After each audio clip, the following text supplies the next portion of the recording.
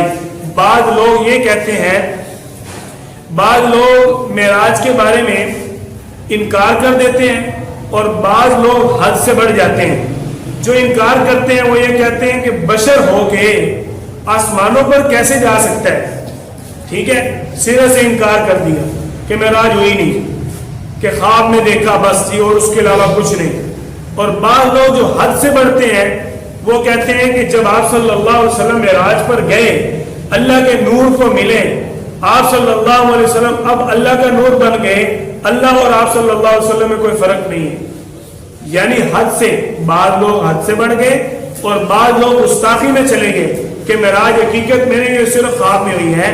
درمیانہ اور متوسط میانہ روی والا جو عقیدہ ہے بحمداللہ تعالی اہل سنت والجماعت کا جو عقیدہ ہے اس کے اندر کسی قسم کا نہ افراط ہے نہ تفریط ہے، نہ کمی ہے نہ زیادتی ہے، معتدل عقیدہ ہے کہ اللہ تعالی نے آپ صلی اللہ علیہ وسلم کو روح اور جسم کے ساتھ معراج کروائی، آپ صلی اللہ علیہ وسلم نے اللہ کا دیدار بھی کیا۔ یہ تمام اہل سنت والجماعت کا متفقہ عقیدہ ہے۔ جس کا یہ عقیدہ نہیں ہے ہم اس کو اہل سنت والجماعت سمجھتے ہی نہیں ہیں، کیونکہ آپ صلی اللہ علیہ وسلم کے بارے میں جو یہ کہتے ہیں کہ وہ دنیا سے گئے تو وہ پھر وہ ہو گئے اور اللہ ہو گیا، آپ صلی اللہ علیہ وسلم مل گئے، یہ غلط عقیدہ ہے، یہ شرک ہے۔ اور جو یہ کہتے ہیں کہ بشر ہو کے عرشاں تے جا کوئی نہیں سکتا، بشر ہو کے عرشاں تے جا کوئی نہیں سکتا، ہم ان کو کہتے ہیں بشر ہو کے عرشاں تے جاوے محمد صلی اللہ علیہ وسلم، بشر ہو کے عرشاں تے جاوے محمد، کیونکہ محمد دا رتبہ جو پاک ہو ہی نہیں سکتا۔ وآخر دعوانا